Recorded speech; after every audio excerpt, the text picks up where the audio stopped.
അടുക്കളയിൽ പോയാലോ? വായോ, നമുക്കൊരു ഉരുളക്കിഴങ്ങ് ഉപ്പേരി കാണിക്കാം. സിമ്പിളാണെന്നേ, വേഗം വാ, ഞാൻ കാണിച്ചു തരാം. ഒന്നുമില്ല, ഒരു 4 ഉരുളക്കിഴങ്ങ് എടുക്കണു, അതുപോലെ ഇങ്ങനെ ചെറുതാക്കി അരിഞ്ഞ് വെക്കണു. നമ്മുടെ ചീഞ്ചട്ടി എടുക്കണു. ചീഞ്ചട്ടിയിൽ ഇതേ വെളിച്ചെണ്ണ ഇത്തിരി അധികം ഒഴിച്ചോട്ടോ, കുറച്ചധികം ഒഴിച്ചൊന്ന്. ആ ഉപ്പേരിക്ക് നമ്മൾ വെള്ളമൊന്നും ഒഴിക്കണില്ല. അയ്യോ, വെള്ളത്തിൻ്റെ അത്ര വെളിച്ചെണ്ണ വേണമെന്നല്ല കേട്ടോ ഞാൻ പറഞ്ഞത്.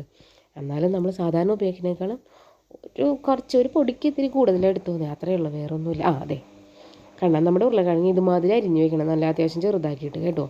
അരിഞ്ഞിട്ട് ആ വെളിച്ചെണ്ണയിലേക്ക് ഇതിനിട്ടിട്ട് ഇതിങ്ങനെ അങ്ങോട്ടും ഇങ്ങോട്ടും ഇട്ട് വാട്ടുക. ഏറ്റവും കുറവ് തീയിലിട്ടിട്ട് അടച്ച് വെക്കുക.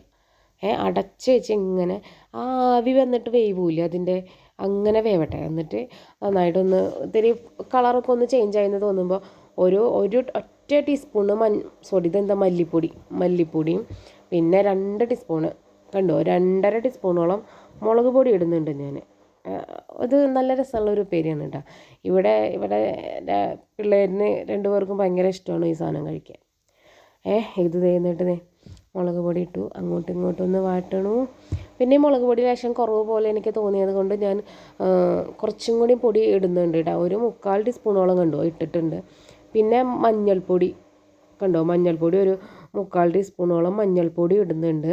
എന്നിട്ട് ഇതിൽ കറിവേപ്പില ഇടുന്നുണ്ട്. ഇത് വീഡിയോ എടുക്കാൻ ഞാൻ മറന്നുപോയിന്നേ, കറിവേപ്പില ഇടുന്നതിൻ്റെ.